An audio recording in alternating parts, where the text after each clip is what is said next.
Didik TV KPM.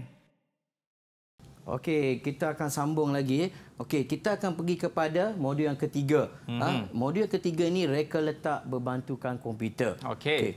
Ini adalah ringkasan daripada modul yang ketiga. Okey, yang dalam modul yang ketiga ni kita akan belajar lebih kepada teknologi maklumat dan komunikasi berkaitan dengan macam mana kita nak tahu definisi visual dan vektor grafik. Okey, dalam definisi visual dan vektor grafik ada dua visual, iaitu visual dan juga vektor grafik.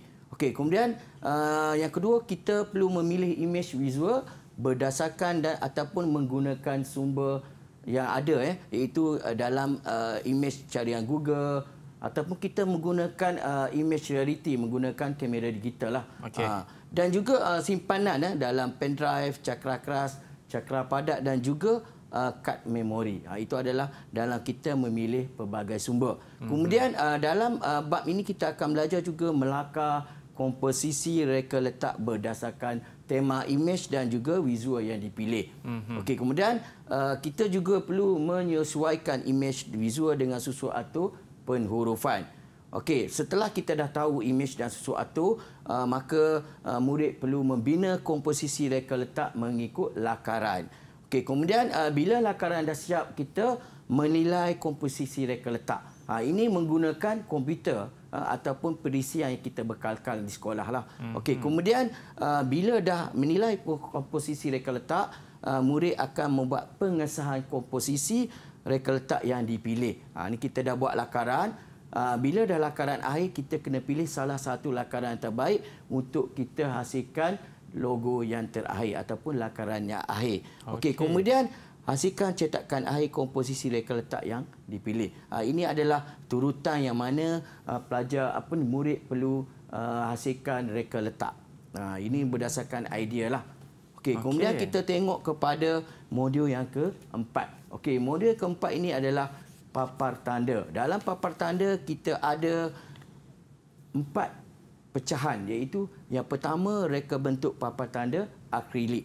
Okey, ini adalah ringkasan daripada reka bentuk papan tanda akrilik. Okey, jadi biasanya papan tanda akrilik ini dia punya maksud yang tersendiri .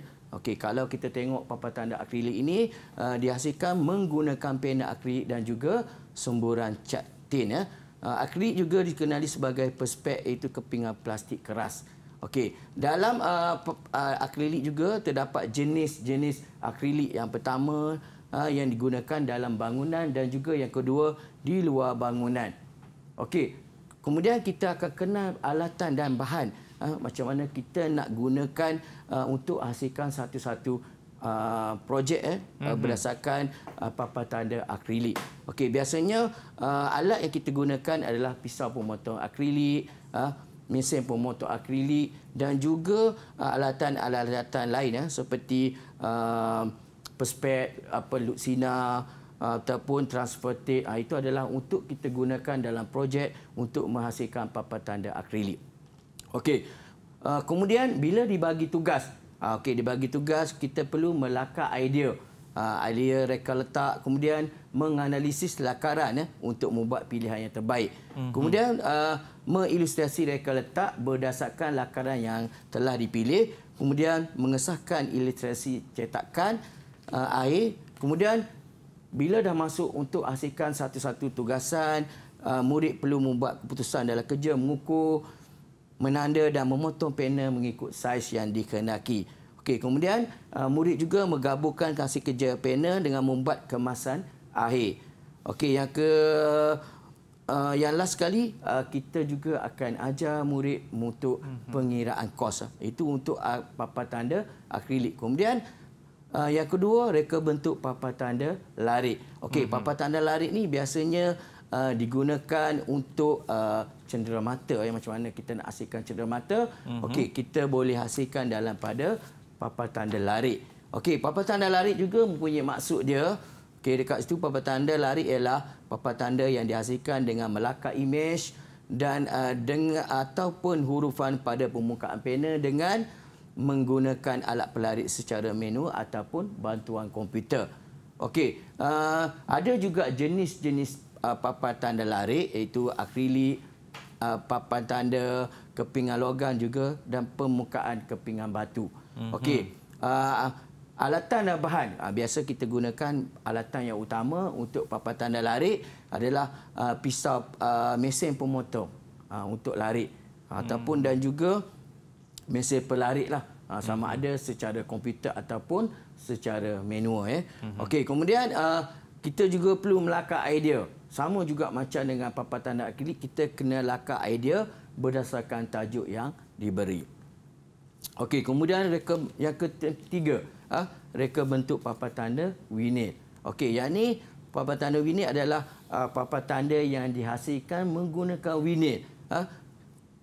Okey, dekat sini dia ada maksud juga. Okey, maksud papan tanda vinil adalah stiker yang mempunyai sifat tertentu seperti berkilat, legap, tembus cahaya dan juga pantul cahaya. Okey, dekat papan tanda vinil kita ada jenis-jenis papan tanda vinil. Okey, yang pertama papan tanda 3 dimensi, yang kedua papan tanda akrilik ataupun kaca, yang ketiga papan tanda filem vinil dan juga yang keempat papan tanda grafik digital. Itu berkaitan dengan papan tanda vinil. Okey, juga sama kalau kita nak hasilkan satu-satu reka bentuk, perlu juga kita melakar beberapa idea reka letak untuk hasilkan idea yang betul-betul yang kita pilih lah. Okey, kemudian kita akan tengok kepada reka bentuk papan tanda semburan cat. Ini adalah untuk yang keempat. Okey, papan tanda semburan cat. Okey, yang ni juga ada maksud dia. Maksud ni kalau murid kena hafal ya. Kalau dalam peperiksaan maksud ni akan ditanya berdasarkan buku teks yang kita belajar tu. Okey, maksud papan tanda semburan cat adalah menggunakan cat yang dihasilkan menimbulkan grafik ataupun penhurufan dengan menggunakan teknik semburan. Baik. Okey, alatan dan bahan. Biasa semburan cat ni kita menggunakan lebih kepada semburan angin, menggunakan kompresor lah. Yang lain adalah alatan-alatan sampingan. Kita menggunakan cat minyak untuk menghasilkan idea yang terbaik daripada papan tanda semburan cat. Okey, kita tengok kepada proses lakaran. Ini melibatkan lakaran idea awal, reka letak berdasarkan penerangan projek, perancangan asas dan rumusan idea dan juga perkembangan idea. Okey, seterusnya kita tengok kepada menganalisis lakaran idea bagi membuat reka letak yang terbaik. Okey, kemudian bila dah ada idea, kita lakarkan dengan menggunakan lakaran TMK, maknanya ilustrasi dalam menggunakan perisian yang diberi dalam komputer. Okey, setelah murid membuat lakaran tersebut, lakaran dihasilkan dengan cetakan air. Maknanya murid dah ada lakaran, so dah siap nanti boleh mencetak hasil kerja. Okey, bila dah siap lakaran, murid diberi tunjuk ajar macam mana kita nak potong, nak potong, nak mengukur, menanda panel mengikut saiz yang dikehendaki. Okey, kemudian hasil kerja air itu kita gabungkan dalam pada panel dan membuat kemasan air. Itu bila dah masuk untuk hasil kerja air, maknanya murid akan buat daripada zin, zin color bond untuk hasilkan papan tanda semburan cat. Okey, dan juga diajar macam mana kita nak hasilkan pengiraan kos. Itu adalah untuk papan tanda semburan cat. Okey. Ini baik. Adalah dari segi teknik macam mana kita nak hasilkan papan tanda. Dia ada 4 tadi. Baik, okay. Cikgu. Cikgu, contohlah satu hari nanti saya nak buat kedai makan, saya nak jual laksa Sarawak. Yeah. Sebab saya perasan banyak jenis-jenis papan tanda. Mana satu papan tanda yang orang kata kosnya tidak terlalu tinggi dan juga mudah dijaga dan dia tahan lama, Cikgu Ashadi? Okey, kalau kita tengok juga kita nak letak di mana, dalam bangunan ataupun luar bangunan. Okey, kalau di luar bangunan. Di luar bangunan lebih sesuai kita menggunakan papan tanda semburan cat. Papan tanda semburan cat. Okey, ataupun papan tanda akrilik. Okey. Kalau dalam bangunan? Okey, dalam bangunan biasanya kita menggunakan papan tanda vinil dan juga papan tanda akrilik.